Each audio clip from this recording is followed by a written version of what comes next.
I would like to talk about the need for cardiac surgery for $800.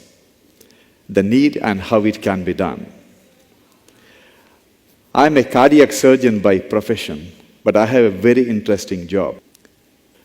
My job is putting price tag on human life. Now, you must be wondering what kind of job it is.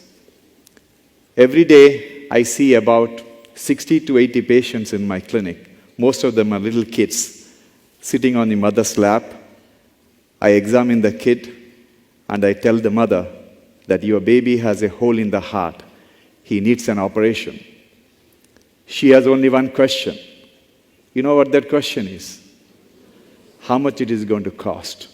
I tell her it is going to cost 80,000 rupees, which she doesn't have. And that is a price tag on the kid's life.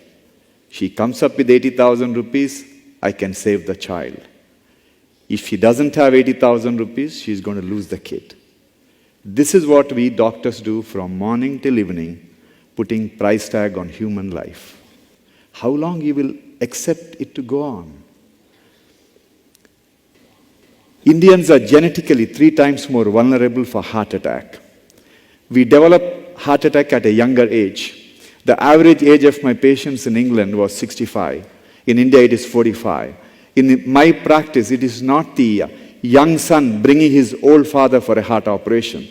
It is the old father bringing his young son for a bypass grafting. We need to do 2 million heart operations a year.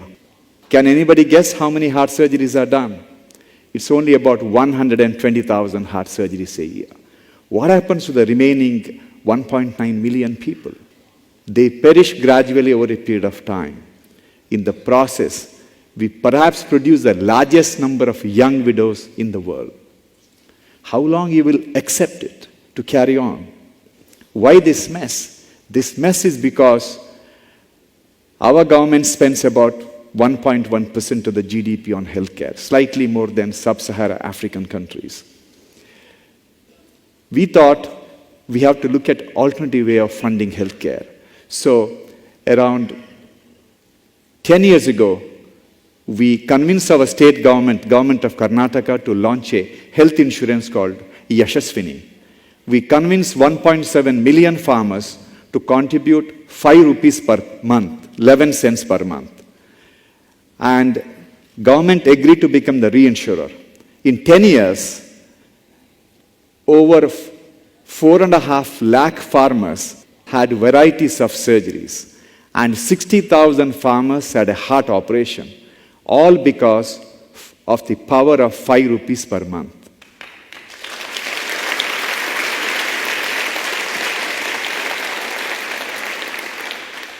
Now we are trying to convince our policymakers. We have 850 million mobile phone subscribers who are spending 150 rupees per month just to speak on the mobile phone.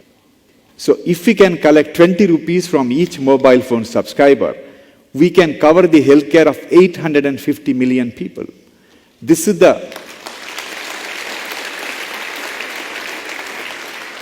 poor people in isolation are very weak, but together they are very, very strong.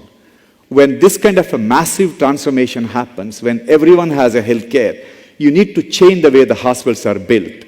So 12 years ago, we started a concept of health city in Bangalore. And this is the picture of our Bangalore health city. The plan was to have 5,000 beds in one campus with the infrastructure to see about 10 to 12,000 outpatients per day. The first building is a heart hospital, which has the infrastructure to do 60 heart operations in a single day. But we have 100 towns in India with a population of 500,000 to 1 million.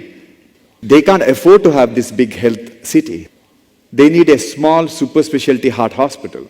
So we worked with L&T to build a 300-bed super specialty heart hospital and equip it, build and equip for $6 million. This is about 20% of what it costs otherwise.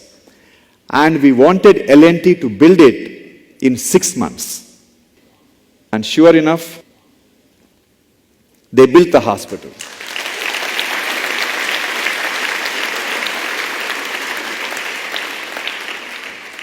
This hospital has come up in Mysore. In this hospital, after the heart surgery is done, when the patient is in the ward, patient is not taken care by the nurses alone. Patient is cared by the spouse.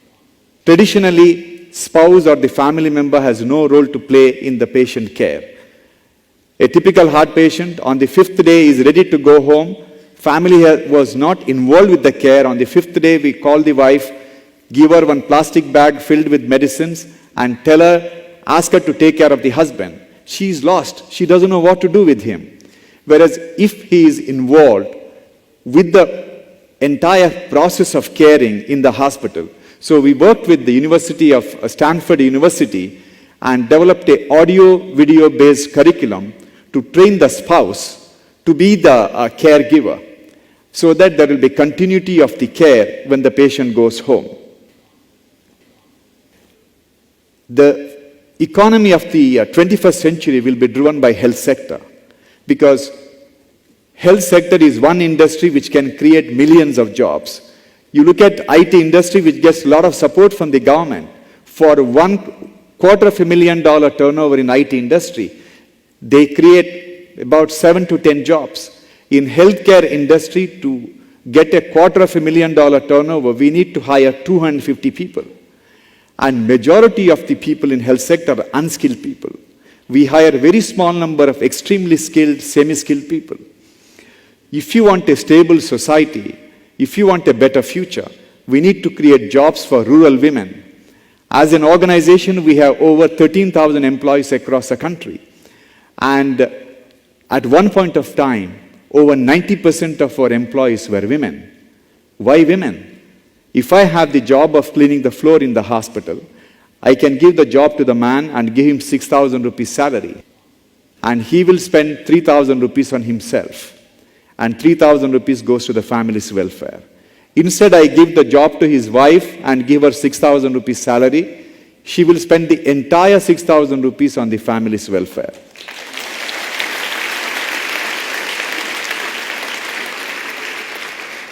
A woman who comes from a low socioeconomic strata, once she is employed, she becomes an empowered woman. And these empowered women will discipline the children, and when these children, they grow up, they build a great nation. This is the power of job creation for the women. The next big thing in healthcare is going to happen in India.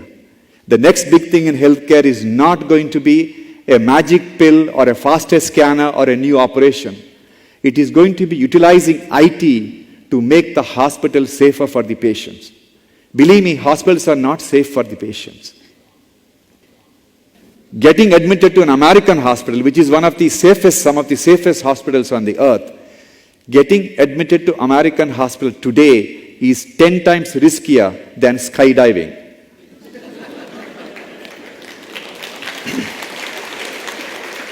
We need to make it safer. To make it safer, we have to use IT. So we are investing heavily on iPad-based solution, replacing the chart with the iPad, which will follow the patients. And we are investing heavily in developing simulators to train the critical care nurses to be better critical care nurses. If we can train a pilot to fly a F-16 fighter plane, with the simulator, we can easily use the simulator to train the critical care nurses. And this is what we are trying to do. For all this to happen, the cost has to come down. Cost of healthcare has to go down. If a solution is not affordable, it is not a solution. So we invested heavily on technology to get the information. We have advanced Oracle ERP solution on a cloud. We have hospitals in 22 locations. Every day, by 12 o'clock in the afternoon, all the doctors, all the senior administrators get a SMS on their mobile phone with yesterday's revenue, yesterday's expense, and the EBITDA margin. For us, looking at the profit and loss account at the end of the month of a hospital is like reading a postmortem report.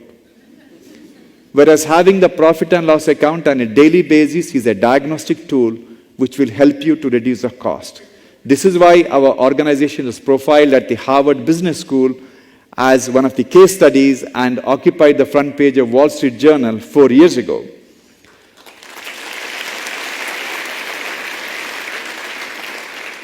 We believe that India will become the first country in the world to dissociate healthcare from affluence. India will prove to the world that the wealth of the nation has nothing to do with the quality of healthcare its citizens can enjoy. Why we can do it when other developed countries can't do it? It's mainly because we produce the largest number of doctors, nurses, and medical technicians in the world. Outside the US, we have one of the largest number of US FDA-approved drug manufacturing units. We have everything going for a phenomenal healthcare delivery. But never give the credit to the policymakers who you think made it happen. Everything good in this country happens by default. And if there is one country which is directly managed by God, that is my country. Thank you very much.